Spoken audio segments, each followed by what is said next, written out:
Welcome back to This Day in Scottish History. I'm your host, Colin MacDonald. On today's episode, we journey to the windswept shores of Ardrossan in Ayrshire, where a tragic event unfolded on October 25th, 1769, the murder of Alexander Montgomery, the 10th Earl of Eglinton. This story of power, pride, and misfortune involves a Scottish nobleman, a government excise officer, and the bitter tensions of the times. Let's take a deeper look.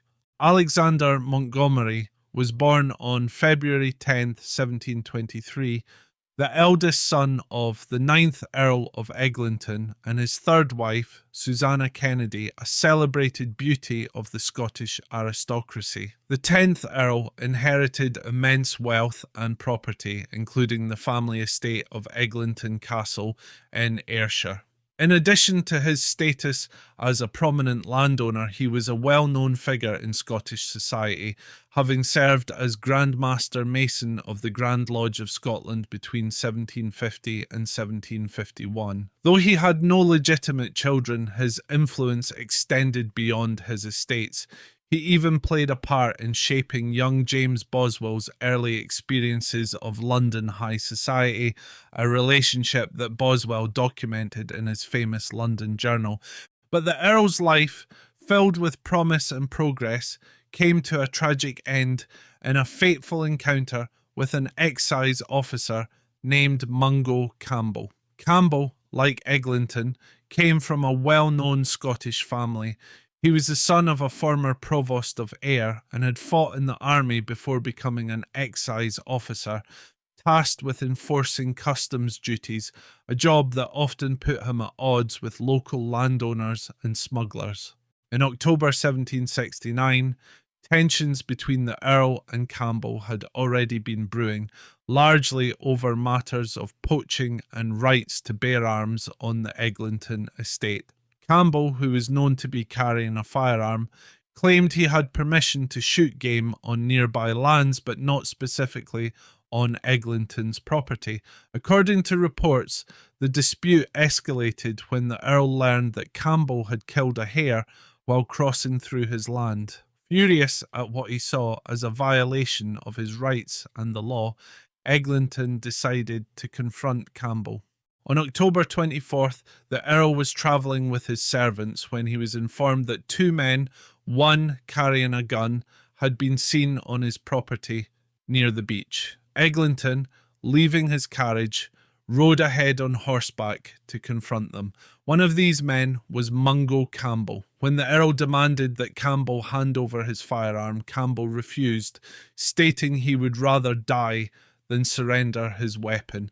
What followed was a tense and tragic series of events. As the Earl moved towards Campbell, the excise officer retreated, eventually stumbling and falling. In a moment of panic, Campbell fired his gun, mortally wounding the Earl in the abdomen.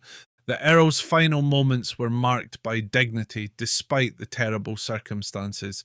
He was carried back to his carriage and transported to Eglinton Castle, where he received medical attention. Sadly, his injuries were too severe, and he succumbed to them the next day on October 25th, 1769. His last words reportedly expressed forgiveness for Campbell, stating he did not believe Campbell had intended to kill him.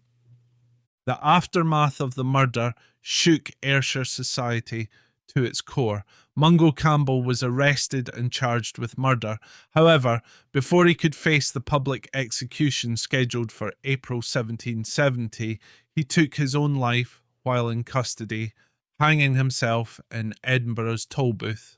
This final act of desperation further stirred the public, who desecrated Campbell's body before his friends could claim it for burial at sea.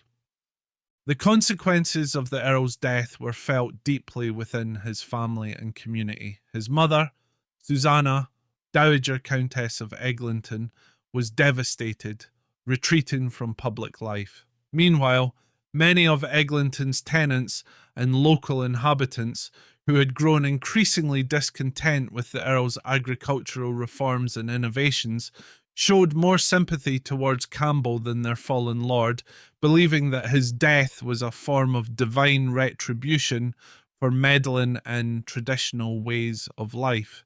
This tragic event was not only recorded in contemporary newspapers but also left a lasting mark on Scottish literature and folklore. The Earl's death became a subject of popular discussion, even inspiring the 1770 publication A Dialogue of the Dead betwixt Lord Eglinton and Mungo Campbell, which explored class tensions and the rights of commoners versus the aristocracy.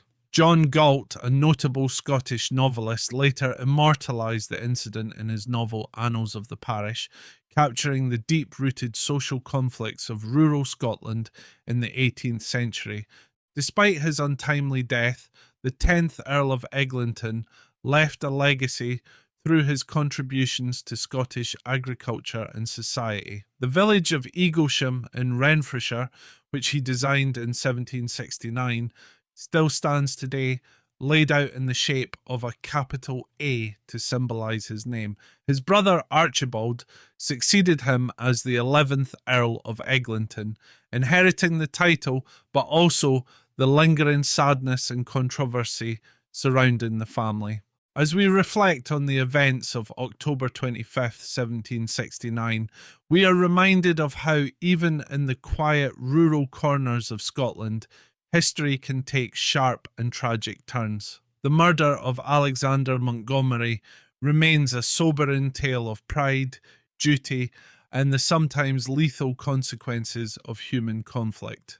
Thank you for joining us on this day in Scottish history. I'm Colin MacDonald. Haste ye back.